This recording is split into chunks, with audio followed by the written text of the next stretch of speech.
Good Morning San Antonio starts right now. Good morning. It is Monday, February 20th, and it is President's Day. President's Day. Let's see if we have a presidential forecast today, or maybe in a different branch of government, Justin. It's going to be okay. We're going to see some warm temperatures this afternoon, but the big story is going to be the heat coming up next few days. It really starts to crank up. Right now, we're already in the mid 60s, so things are already beginning to warm up as the sun is popping out. 57 as you get up towards Kerrville, 61 right now, Canyon Lake, and 66 out in Gonzales. I myself dealing with allergies today, but everything's in the light category. We've had a lot more allergens show up though. Mold, ash, elm, hackberry, mulberry, all on the list, but they're all low.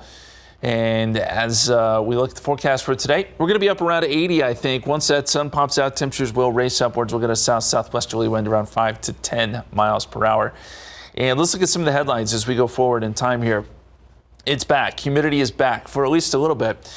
Nothing important as far as rain chances go. We're going to have a pretty dry stretch here. That's unfortunate. And that's going to be paired with some pretty big-time heat. Near 90 by Wednesday with some gusty winds. So that poses a fire threat. A little bit of everything in the forecast. We're going to talk more about it coming up here in just a couple minutes. Let's get over to Steven now, though. Talk traffic. I'm guessing traffic was lighter today? You know, Justin, you would assume so. But unfortunately, we did have a few issues out there earlier this morning.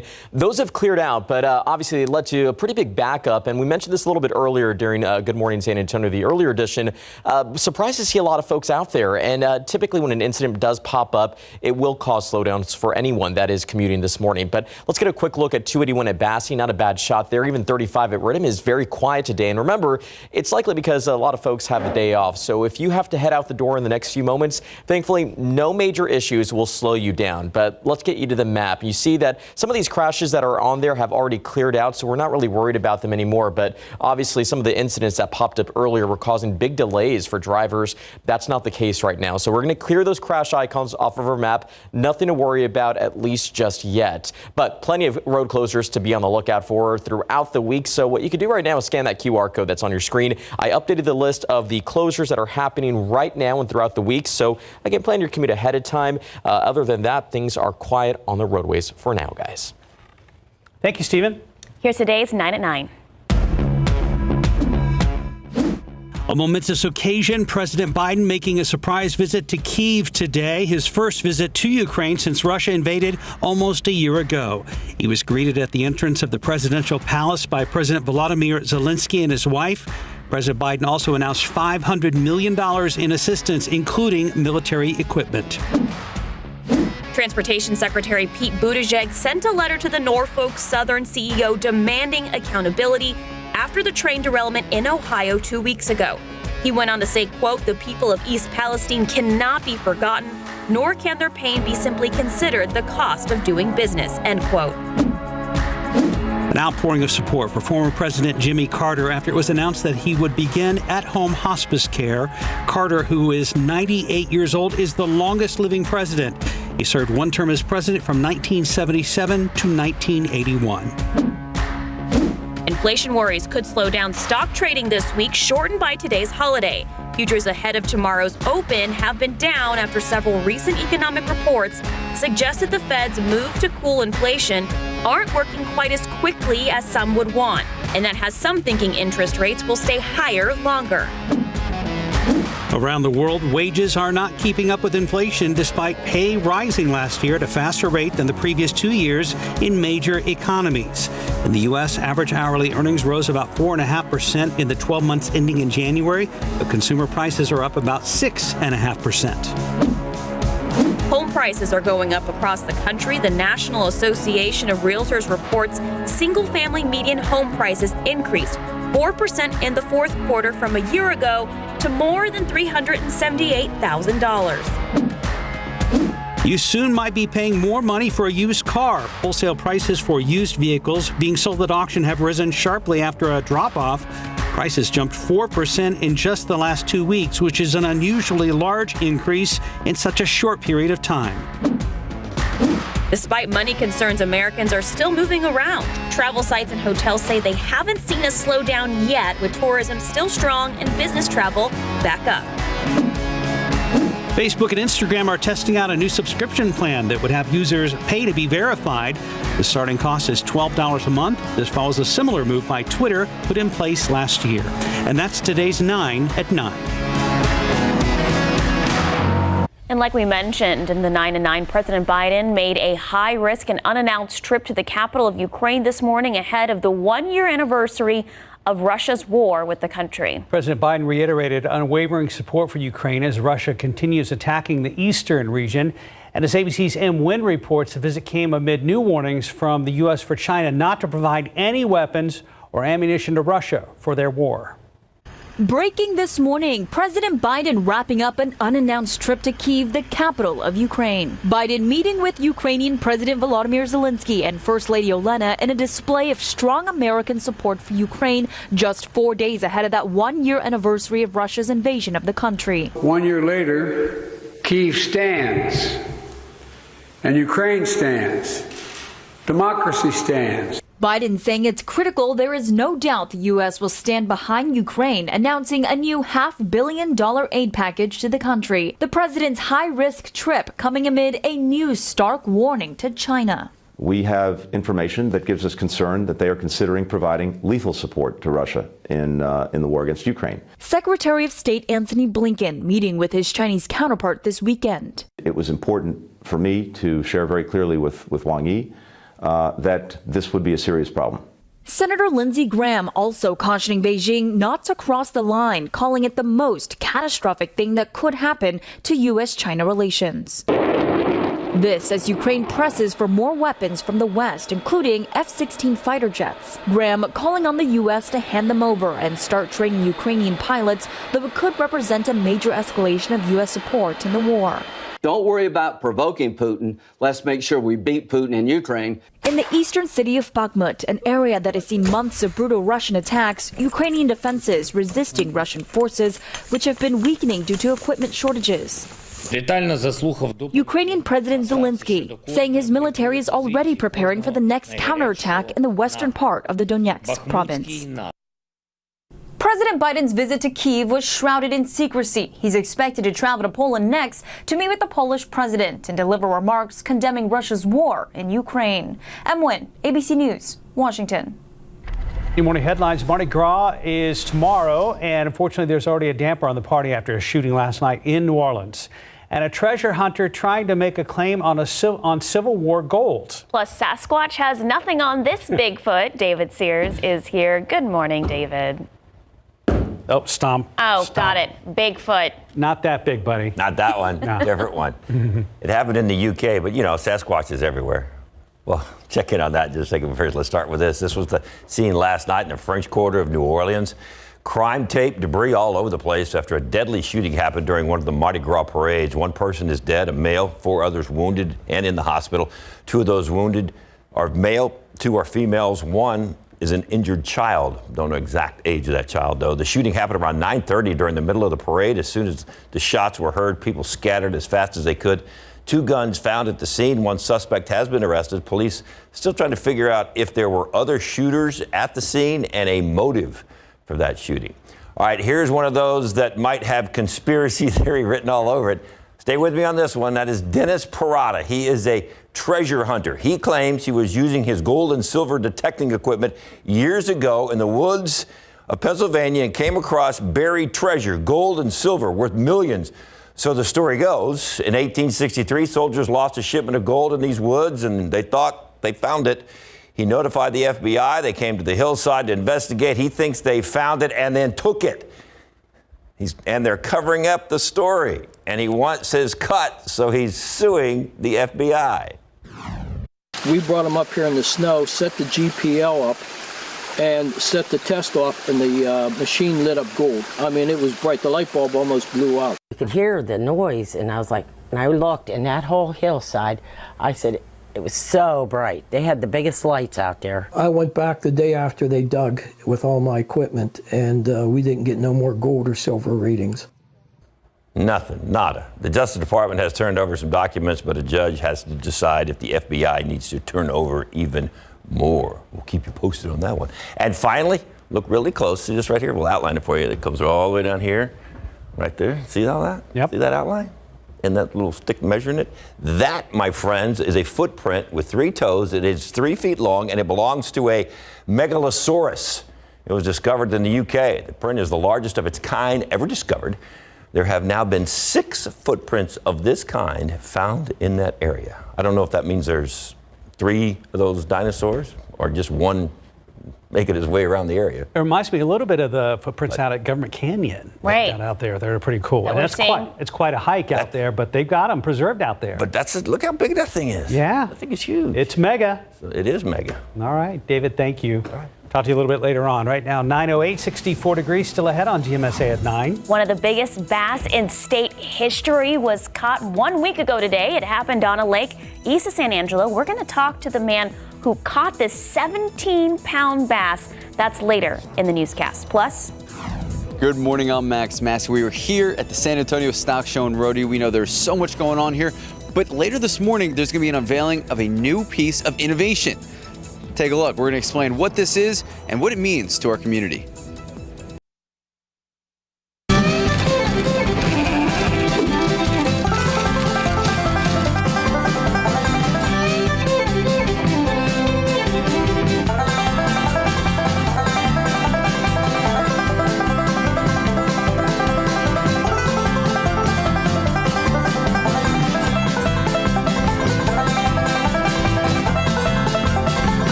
Those mutton busting highlights are fresh from the night before. Oh, yeah. I love those highlights. Yeah, they so make my day. They are pretty cool. So San Antonio is home to many amazing events, including the rodeo, and we thrive on hospitality and tourism. That's right. The San Antonio community also has over 200,000 people of all ages living with disabilities. That's about 15% of our population. Max Massey joins us live from the San Antonio Stock Show and Rodeo with what organizers are doing to make events like this more accessible. Good morning, Max. Good morning, guys. Take a look behind me.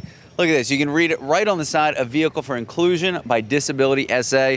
Joined here with Tracy. So, Tracy, what are we looking at here? Good morning, Max. You're looking at a 24-foot trailer that houses a universal changing table that can accommodate an individual up to 400 pounds. You're looking at a Hoyer lift, an accessible toilet, sink, outlet to charge your electric wheelchair, and a shower wand in the event we need to clean up a biospill, so that individuals with disabilities can come out and enjoy the San Antonio Rodeo. All right, we're going to give our photographer Robert an inside look. So come along. So why is this so necessary for the city of San Antonio and specifically here at the rodeo? Well, you know, Max, 15% of San Antonians live with a disability. I'm going to have you open this because you have the secret. Let's see. Are we locked out? Oh, no. It's all right. It's probably, there we go. We figured it out. Come on in. All right, so why is this so necessary for San Antonio? So individuals with disabilities can come to cultural events and festivals here, just like the rodeo, and be able to diaper and toilet in privacy and dignity like so many other individuals need. And you actually have a personal connection founding this program, founding the MCU. Why is it so close to your heart? Max, my 10-year-old son Mason is a paraplegic in a wheelchair. He's blind. He requires 24-hour care. So what that means oftentimes is that he doesn't accompany my husband and I and our 2 daughters out to community events and festivals because we don't have a place to change him. And so now we're on a tight time schedule, and now we can stay for as long as we'd like at all of the events that we know and love. That is so amazing. And so obviously the rodeo is just the start. What comes next? We are going to be at so many other events in San Antonio, such as Fiesta Especial. You can rent the MCU or let us know that you need it, and we can provide sponsorship opportunities as well through disabilitysa.org. Okay, Tracy, thank you so much for your time this morning. Obviously, partnership with Disability SA, so if you guys have any questions, we're going to have all the answers coming up on the news at noon, and of course, KSAT.com. Guys, back to you. Thank you, Max. All right, outside with live cam, mid-60s here in San Antonio. Not too bad for February 20th, Justin. Oh, and it's only going to get warmer from here. This stretch we have ahead is pretty impressive as we finish up February. We could be talking about some 90s Oh, what? Oh. What the what? Well, I mean, maybe not here in San Antonio. Okay, Close. but this does not mean spring is officially It does not. here. It does not. Okay. We can get some good cold fronts in March. So we don't have to get too worried yet. But yes, the next week's going to be fairly warm. Let's first start with the look outside. And we've got a lot of cloud cover at the moment. The sun tried to pop out earlier. Right now, we've gone back to cloudy conditions. 65 at the airport. Dew point is at 61. That number has jumped up quite a bit. Westerly winds at 7 at the moment. Here's a look at the 24-hour dew point change. We've seen the dew point jump up about 12 degrees. You can feel it. You can feel it. It's quite a bit more humid out there. We even had some morning drizzle from time to time. And here's the dew point trend over the next 6 days. And what you'll notice here is that we got a lot of humidity. The bottom falls out on Wednesday, and then we go right back up into high humidity by Friday and Saturday. Wednesday is an important day, and we'll get to that in just a second. That's going to be our really warm day. Satellite picture shows that, yes, we do have some of those morning clouds that have developed. There was some patchy fog in spots, too. But right now we're dealing with cloudy skies. That cloud deck ends right at about Uvalde and Kerrville. See, west of that, the sun is out. I do think these clouds dissipate during the afternoon, and we'll get plenty of sun, which will push those temperatures up to pretty warm levels today. 65 right now, 66 in New Braunfels, 67 Gonzales, 69 Kennedy, 66 and cloudy right now in Pleasanton, and clouds across most of Bexar County. 66 Port SA, 65 right now at Randolph. Here's our KSAT 12-hour forecast. We'll go mostly cloudy through about lunchtime. 73 at noontime, 79, 3 o'clock. We're up to 80 for a high today. We'll call it partly cloudy to mostly sunny this afternoon. And then tonight, it doesn't cool down much. We'll be in the 70s, and we'll have some pretty warm mornings ahead. So the setup across the country is pretty interesting in the sense that it is going to be very warm across Texas and the southeast. I think we're going to be looking at some record highs in places like the southeast, Florida. Then you go north, we have our jet stream here, and we're going to turn into some big-time snow and really cold stuff. So Minneapolis could be looking at feet of snow. This is going to be a huge snow event up north. So there's a lot going on around us, but not necessarily here in South Texas. We're not looking for a whole lot of rain or precipitation. It's really just going to be a fluctuation in temperatures. And right now, we're already pretty mild. 59 Abilene, 59 Dallas, 67 in Tyler, 67 in Houston, most of the state already starting to warm up. So let's walk you through the forecast here. Today, the clouds dissipate by the afternoon. Again, partly cloudy to mostly sunny skies. It's a warm day. Tomorrow morning, we do it all again. Patchy fog works in. We get some low clouds. And then by the afternoon, that dissipates. Another warm day on Tuesday. Wednesday is where we get our next system. And yes, there is a front here, but don't think of it like a front because it's not going to cool us down. It kicks up maybe a sprinkle or some drizzle early Wednesday morning. This is 6 a.m. Then it moves through and basically clears us out. And we get dry air, gusty west winds. Our average high temperature is 69, but look at the high on Wednesday, 88.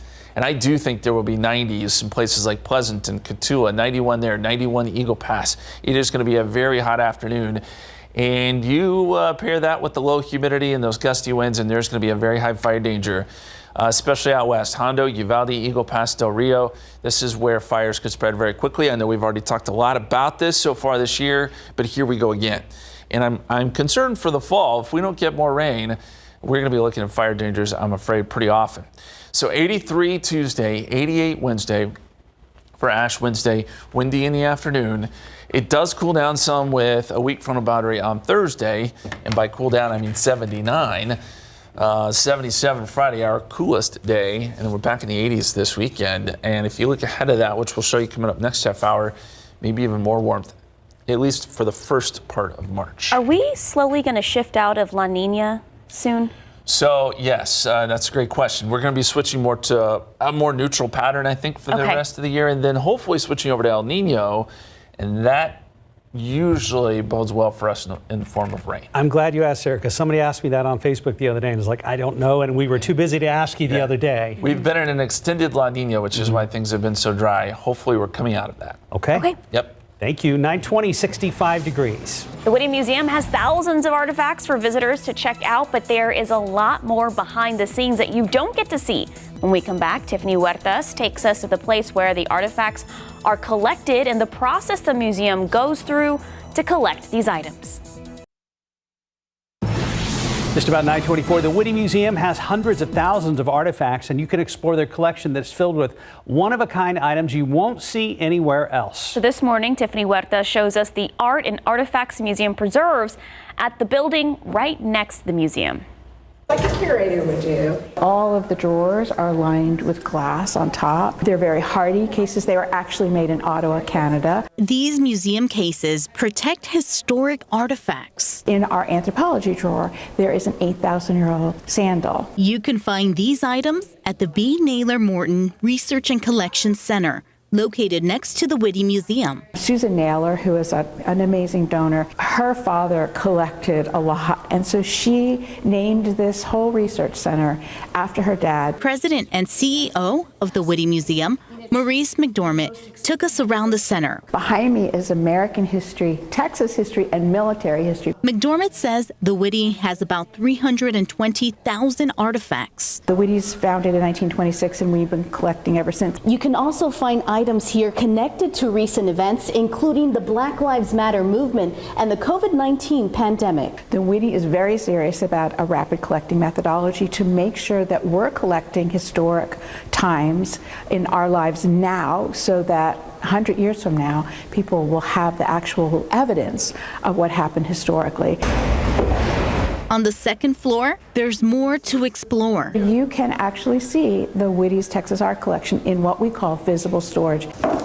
The Research and Collection Center is open to the public. A volunteer or staff member will show you around. This is a place where they can become the curator. They can become the explorer. Tiffany Huertas, KSAT 12 News. All right, time right now, 9:25, 65 degrees. There's more ahead on GMSA at 9. A look at your morning sports with David and RJ. They'll join us in a few minutes to talk about the San Antonio Brahmas game that happened yesterday, as well as the NBA All-Star action this weekend. And coming up next, we're talking with a Texas fisherman who made national headlines last week by catching the 8th heaviest bass in state history. He's at the lake right now searching for his next 17-pound bass. We'll be right back. Welcome back. A lake about an hour east of San Angelo, Texas, has become one of the hottest bass fishing lakes in the U.S. and maybe the world. For several years now, O.H. Ivy Lake has consistently produced some of the biggest bass in Texas. 1 week ago today, fishing guide Jason Kahn was fishing there and caught the 8th heaviest largemouth bass in state history, weighing just over 17 pounds. And that's why Jason joins us live from O.H. Ivy Lake, where he's out there now with clients on a fishing trip. Good morning, Jason. Hi, Jason. Congratulations, man. Hey, thank you. How are y'all this morning? We're good. All right, so we'll roll the video. You tell us about how you caught this historic fish just last Monday. Well, I was just got here about 11 o'clock Monday morning to take some clients out, and we got started.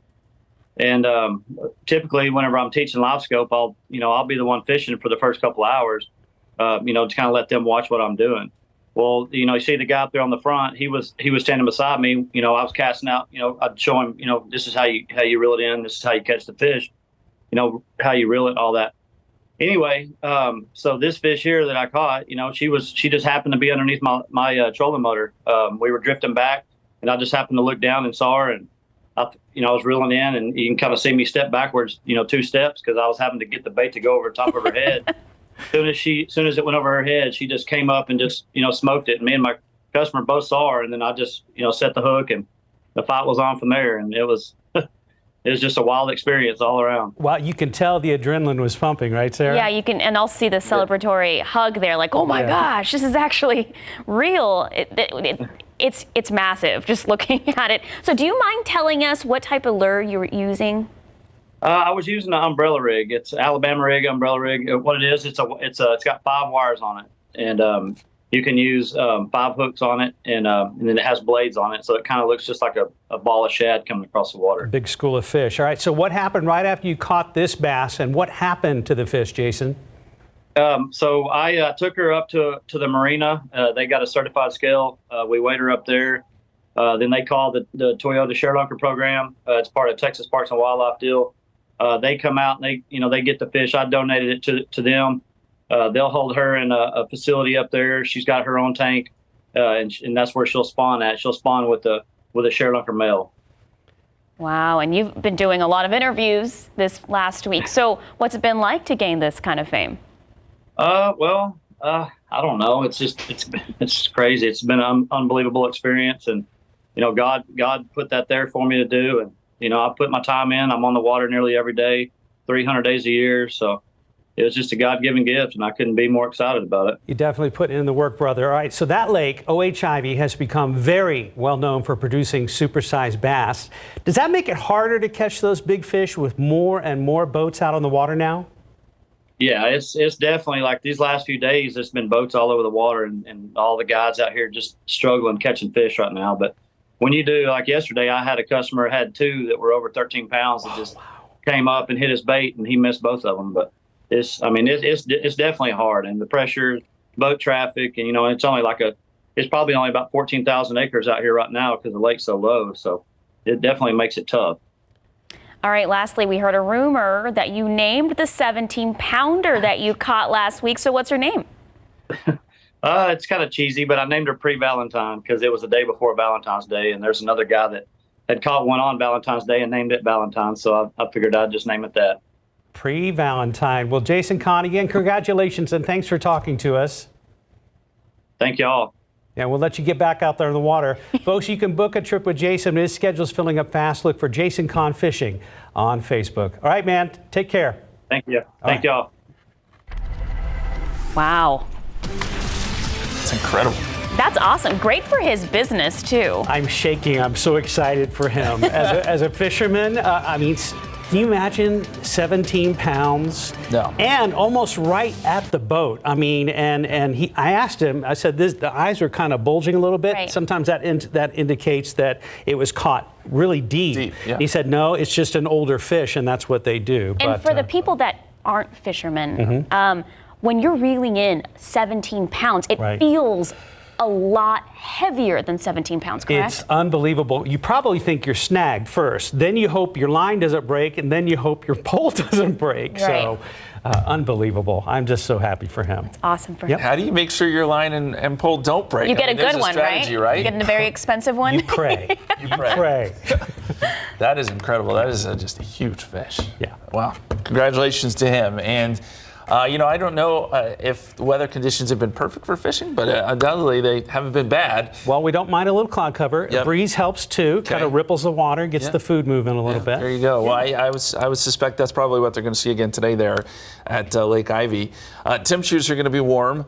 With numbers getting close to 80. First, I want to start there with a picture here on our KSAT Connect. And this is a beautiful shot. God bless America. Happy President's Day. I agree with that sentiment, Susanna. Thank you for sending that in. Beautiful shot there of looks like some cirrus clouds there in the distance.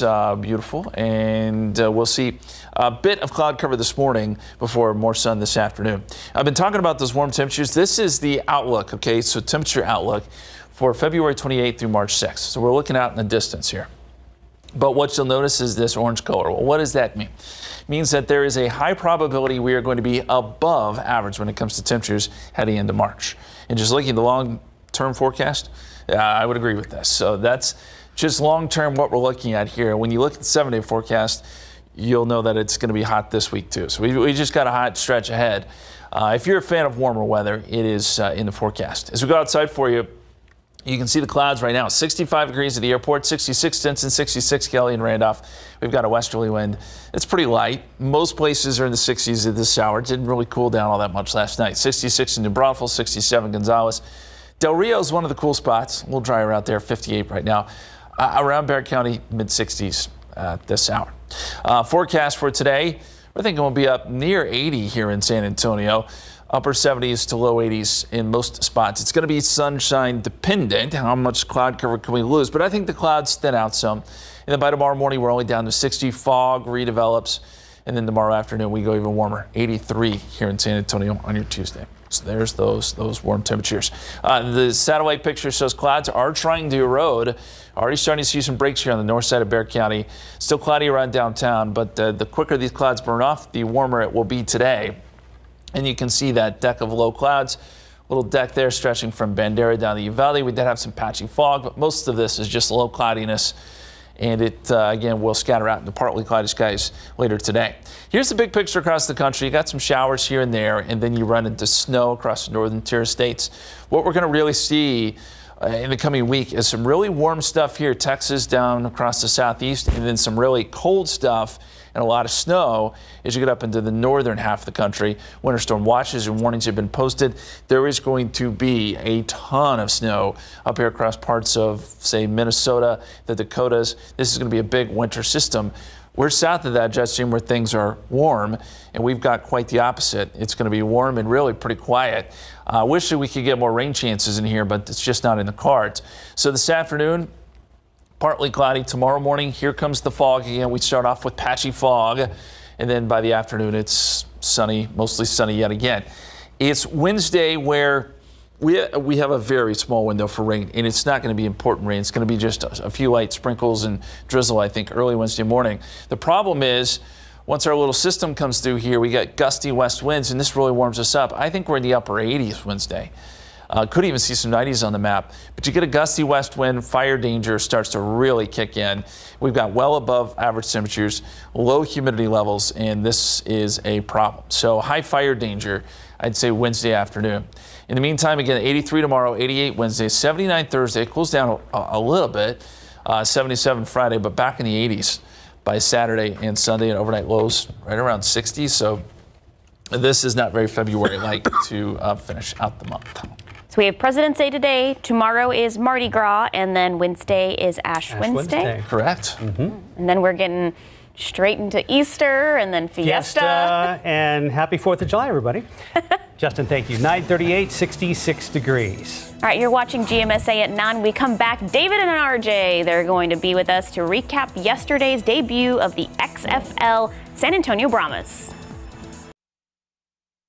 Pro football coverage powered by Davis Law Firm. Okay, the Brahmas. They had their home opener, but The Rock showed up, so it was a win for San Antonio. And the NBA wrapped up All-Star Weekend. David is back with RJ Marquez to break everything down. Morning, guys. There was NBA this weekend? There was NBA, David, yes. We have video proof that there was NBA. The All-Star game took place. But obviously all the attention here in San Antonio on this home opener featuring the San Antonio Brahmas. Here we go, David. It's the start of a new era of football here in San Antonio. This was wild. The whole lower bowl of the Alamo Dome was packed. The Brahmas got off to a great start. They got a big lead, and then those weird rules kicked in. Here you go. The St. Louis team was able to come back. So they're down. This is the. This was the touchdown that got him to 15-9. Yes, 15-9. 15-9. They hit a 3-point conversion. So this, I believe, is this the 3-point? This is the touchdown right here. That's the game-winning touchdown. That's the game winner. So, so you don't kick extra points in this league. You go for it every time you score a touchdown. You go for the 2, the 5, or the 10. If you go for it from the 2, it's 1 point and you make it. From the 5, it's 2 points, and from the 10, it's 3 points. So you could literally score a touchdown, a 3-point conversion, get 9 points, and be right back in the thing. Got to be honest, I love it. I think it's cool. It's creative. You know that and the kickoff, I'm loving all that. Kickoff was fun. It was heartbreak for the Brahmas because they were ahead the entire game. They're up 15-3, and then all of a sudden it's 15-12 because St. Louis gets the 9-point play. Right. Then they get the onside conversion, which is another different rule. They just have to hit one play from a 4th and 15. It's a 4th and 15, and you can go for it in the fourth quarter only. I saw how it worked, and it will be great when that works to our advantage in another game. But I love the changes, love the rule, the tweaks. I think it's clever. Plus, I love the whole idea of the transparent replay. We go into the booth. That was cool to see. And got to see, because usually we're kind of wondering, well, why did they? What are they looking at? What are they looking at? Why did they show it? Yeah, why did they reverse the call? That kind of thing. Yeah. Now we know. 2 things off the field. Number one, the coach, Hines Ward, was talking about how excited the players were when they just arrived in the buses, and you could see all the people out in the parking lot tailgating. They said that just got them all excited. And then when they came into the dome and they saw that whole bowl, the lower bowl full, that got them excited. And then when The Rock showed up, then the place just erupted. And we actually have video of this, David, of the aforementioned Dwayne Johnson showing up here at the Alamo Dome yesterday for the Brahmas home opener. And look at this guy here, David.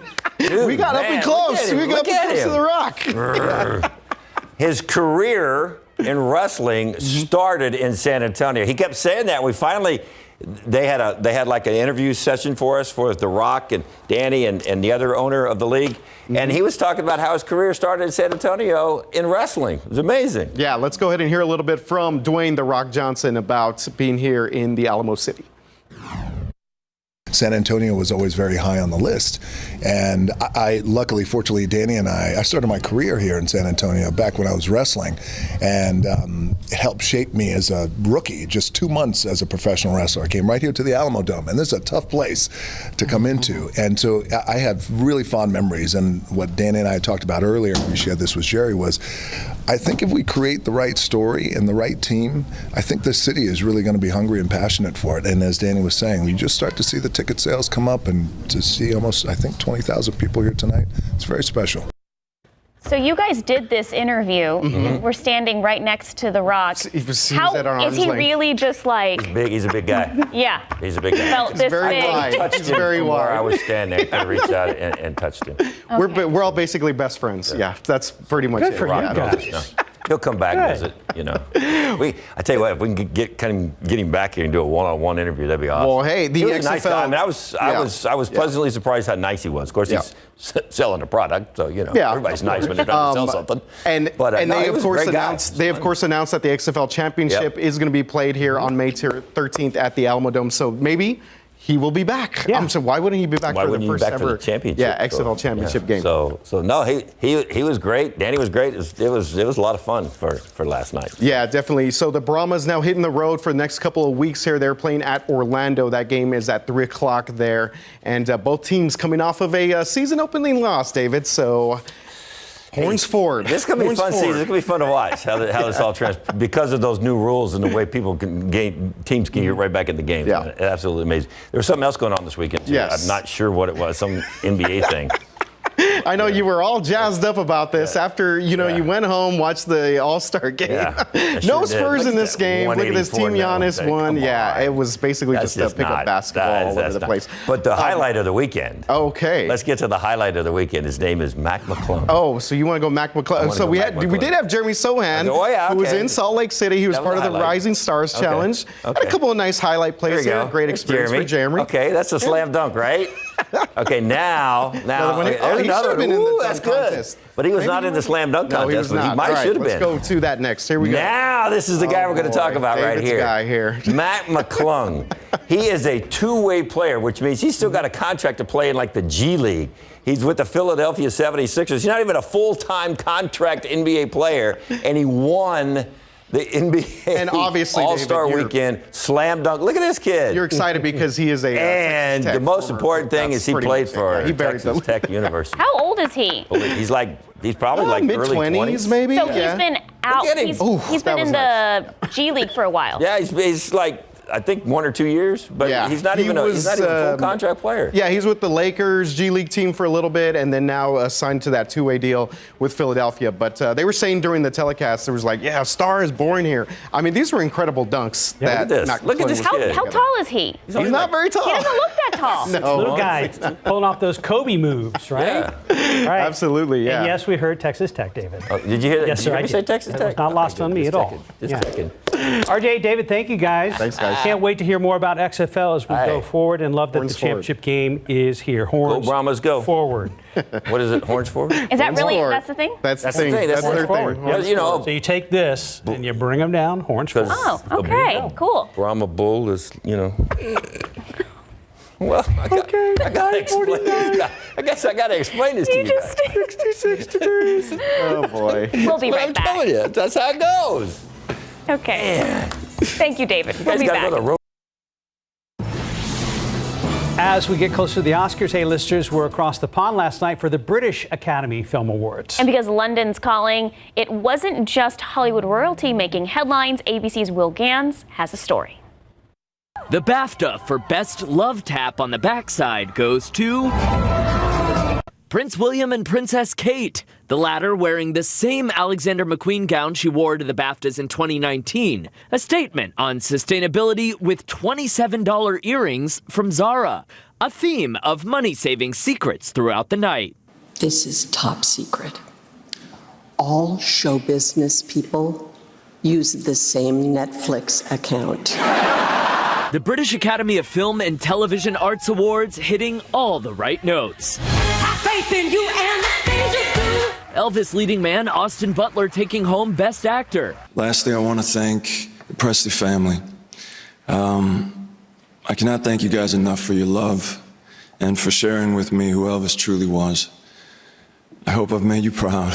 Best Actress going to Cate Blanchett for her performance in Tar. This really does belong a part to my family.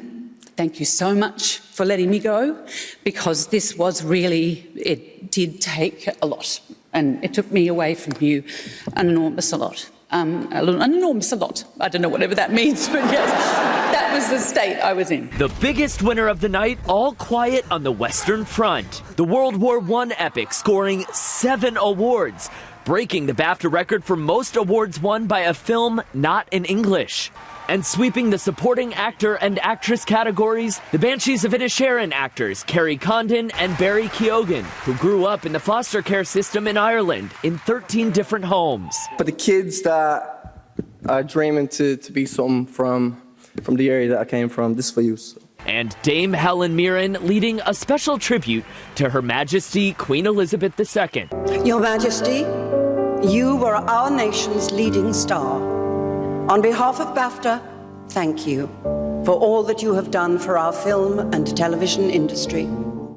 Will Gans, ABC News, New York. All right, 67 outside. It's warm, it's humid. We've had some cloud cover this morning. Still seeing some of that, but the clouds will break up. We'll get some sun later today. If you're a fan of warm temperatures, well, this forecast is for you. 67 right now, 68 in Pleasanton. Still already have some 70s on the map down there around Kennedy. So the extended forecast will go 80 today for your President's Day, 83 tomorrow, 88 on Wednesday, so close to 90. It does cool down some, if you want to call it that, Thursday and Friday, but Wednesday is going to be a fire concern day. We're going to get the gusty winds, temperatures will be warm, humidity levels will be low, so we'll have to watch that pretty closely. Otherwise, it's fairly warm going into the weekend. Justin, real quick, off the top of your mind, do you remember when our typical last freeze is around here? Is it late March, early April, kind of? I believe the average is late February, early March, but we've gone as late as April before. No. Okay. So it can happen. Right. And I recall 1 or 2 freezes that have happened as late as early April. And we can still get fronts in March that will really knock us down, but there's nothing right now that says we're going to get any big big cool down. Well, we need some rain. That would help. Cooler temperatures also help because we're approaching wildflower season here in Texas. I know. I'm so ready to start planting, but I just kind of want to wait. Yeah. I know. And when it comes to this, you're very impatient. I'm very impatient. Right. Do you grow impatience? Probably. Yes. The flowers? Okay. I do, actually. Thank you guys for watching. Worked out great.